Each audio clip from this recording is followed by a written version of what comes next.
ఇచ్చిన మాట ప్రకారం రుణమాఫీ చేస్తున్న కాంగ్రెస్ పార్టీకి పెరుగుతున్న ఆదరణ చూసి తట్టుకోలేక బీఆర్ఎస్ చేస్తున్న బూటకపు ధర్నాలు మానుకోవాలని టీపీసీసీ సభ్యులు నాగా సీతారాములు ఆగ్రహం వ్యక్తం చేశారు.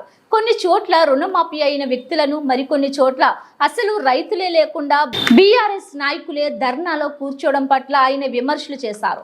సాంకేతిక లోపాలతో కొన్ని బ్యాంకుల్లో డబ్బులు జమ కాలేదని, త్వరలోనే వాటిని సరిచేస్తామని సీఎం రేవంత్ రెడ్డి, మంత్రి తుమ్మల నాగేశ్వరరావు చెప్పినప్పటికీ కావాలనే హరీష్ రావు, కేటీఆర్లు పార్టీ నాయకులను, కార్యకర్తలను రెచ్చగొట్టి కాంగ్రెస్ పార్టీ ప్రతిష్ట దెబ్బతీసేలా చేస్తున్నారని ఆయన అన్నారు.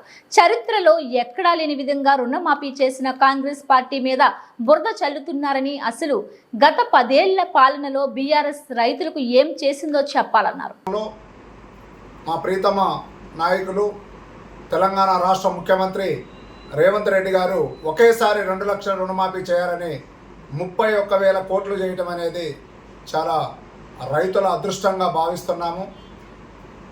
ఈ క్రమేణా ప్రతిపక్షంగా ఉన్నటువంటి బీఆర్ఎస్ ప్రభుత్వం, బీఆర్ఎస్ పార్టీ ఎలా కాంగ్రెస్ పార్టీని అపాస్పాలు చేయాలని వివిధ రకాలుగా రోడ్ల మీద ధర్నాలు చేయటం, ఏదేదో చేయటం అనేది చూస్తే చాలా హాస్యాస్పదంగా ఉన్నది. మీరు గత 10 సంవత్సరాల్లో రైతులకి ఎంత రుణమాఫీ చేశారనేది ఒకసారి వెనక తిరిగి చూసుకుంటే మీకు తెలుస్తుంది. మీరు సంవత్సరానికి 25,000, 6 నెలలకు 25,000 వేసుకుంటా ఆ అసలు వాటికి వడ్డీ ఎంతో వాటికి కూడా సరిపోయినంత రుణమాఫీ ఇవ్వని వాళ్ళు ఇవాళ కాంగ్రెస్ ప్రభుత్వం చేస్తున్నటువంటి రుణమాఫీ గురించి మాట్లాడటం చాలా హాస్యాస్పదం. ఇప్పటికైనా బీఆర్ఎస్ పార్టీ వాళ్ళు బుద్ధి తెచ్చుకొని మనం గత 10 సంవత్సరాల్లో ఏం చేసినాం అనేది తెలుసుకోవాలి. ఇప్పుడు ఇందిరమ్మ ప్రభుత్వం వచ్చింది. ఈ ప్రజాపాలనలో 6 గ్యారంటీలు ఇచ్చి ఆ 6 గ్యారంటీలని ప్రజల వద్దకు తీసుకెళ్లాలనే ప్రభుత్వం చిత్తశుద్ధితో పనిచేస్తుంది. మా ముఖ్యమంత్రి గారు రేవంత్ రెడ్డి గారు, ఉప ముఖ్యమంత్రి బట్టి విక్రమార్క గారు, ఉన్న క్యాబినెట్ కూడా అందరూ చిత్తశుద్ధితో రాత్రింబవళ్ళు పనిచేస్తూ ప్రజల వద్దకు పాలన తీసుకెళ్ళి ప్రజలకు ఇవ్వాల్సిన 6 గ్యారంటీలను ఎలా అందజేయాలి, వాళ్ళ కష్టాలను ఎలా తీర్చాలి, ముఖ్యంగా ఈ తెలంగాణ రాష్ట్రంలో ఉన్న రైతులు ఈ 10 సంవత్సరాల నుంచి చాలా ఇబ్బంది పడుతున్నారు. వాళ్ళకి ఎలా రుణమాఫీ చేయాలని ఒక ప్రణాళిక తీసుకొచ్చి ఒక చిత్తశుద్ధితో చేస్తున్నటువంటి ఈ రుణమాఫీని వాళ్ళు ప్రతిపక్షంలో ఉన్నటువంటి వాళ్ళు అభినందించాల్సింది పోయి వాళ్ళే మాట్లాడటం చాలా హాస్యాస్పదంగా ఉంది. ఈ మధ్యలో కేటీఆర్, హరీష్ రావు గారు ఏదేదో మాట్లాడుతున్నారు. అసలు హరీష్ రావు గారు మీరు 2 లక్షల రూపాయలు రుణమాఫీ చేసినట్టంటే నేను రాజీనామా చేస్తానన్నోళ్ళు దానికి ముందుకు రాలేదు. ఒక మండలం పోదాము, ఆ మండలంలో మొత్తం తీద్దామని అంటున్నారు. మేము కూడా చెప్పేది ఏంటంటే ఇప్పుడు ఇచ్చిన 18,000 కోట్లు కాకుండా ఇంకా 13,000 కోట్లు ఇవ్వాల్సి ఉంది. దానికి అర్హత ఉన్నోళ్ళు ఎవరెవరు ఉన్నారు, వాళ్ళ దగ్గర లోటుపాట్లు ఏమున్నాయి, అవి మొత్తం సరిచేసి స్థానిక మండలాల్లో ఉన్నటువంటి అగ్రికల్చర్ ఆఫీసర్లకు ఒప్పజెప్పారు. ఆ ప్రక్రియ జరుగుతుంది. అప్పుడే మీరు తొందరపడి చేయలేదంటాం మీ విజ్ఞతకే వదిలేస్తున్నాం. ఇప్పటికైనా బుద్ధి తెచ్చుకొని మేము ఒక మంచి కార్యక్రమం చేస్తున్న దాన్ని మీ మద్దతు కూడా ఇచ్చి ఇంకా రైతులకు ఏమైనా చేయాల్సి ఉంటే మా ముఖ్యమంత్రి గారితో మాట్లాడి దాన్ని ముందుకు పోవాలని కోరుకోవాలి. కానీ మీరు ఈ రుణమాఫీని అసలు ఎందుకు ఇస్తున్నారు, పార్టీకి ఎందుకు మంచిగా పేరు వస్తుందనేది మీరు ఒక కుతంత్రాలతో మాట్లాడుతున్నారనేది ప్రజలందరికీ అర్థమవుతుంది. ఇప్పుడు రోడ్డు మీదకి వచ్చి కొంతమంది ధర్నాలు చేస్తున్నారు, ప్రజలు చూస్తున్నారు.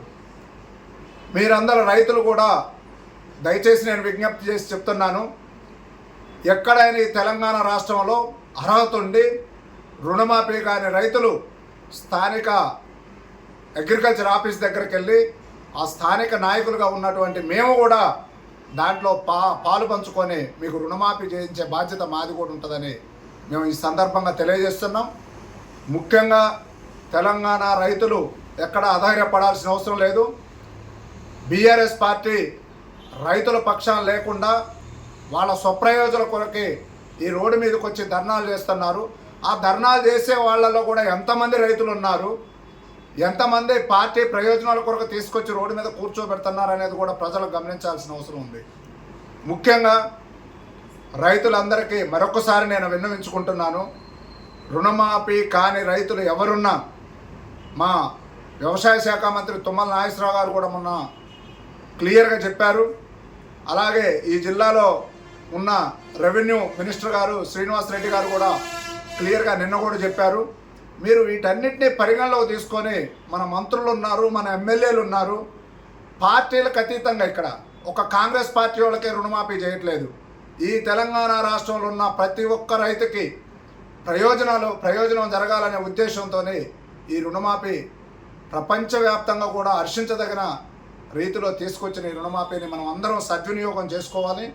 ముఖ్యంగా సన్న చిన్నకారు రైతులు, బడుగు బలహీన వర్గాలు అందరూ కూడా మీరు అధైర్యపడకుండా మనకి ఇంకా 6 పథకాలు, 500 రూపాయల గ్యాస్ సిలిండర్ అయితే, ఆరోగ్యశ్రీ పథకం అయితే, 200 యూనిట్లు ఫ్రీ కరెంట్ అయితే, ఇట్లా కాంగ్రెస్ పార్టీ ఆ రోజు వరంగల్లో పెద్దలు సోనియా గాంధీ గారు, రాహుల్ గాంధీ గారు ఆ రోజు డిక్లరేషన్ చేసిన ప్రకారం ఏ పథకాన్ని కూడా నిర్వీర్యం చేయకుండా మా క్యాబినెట్ మంత్రులు, మా ముఖ్యమంత్రి గారు, ఉప ముఖ్యమంత్రి గారు చిత్తశుద్ధితో రాత్రింబగలు పనిచేస్తున్నారనేది ఈ తెలంగాణ రాష్ట్ర ప్రజలందరూ చూస్తున్నారు.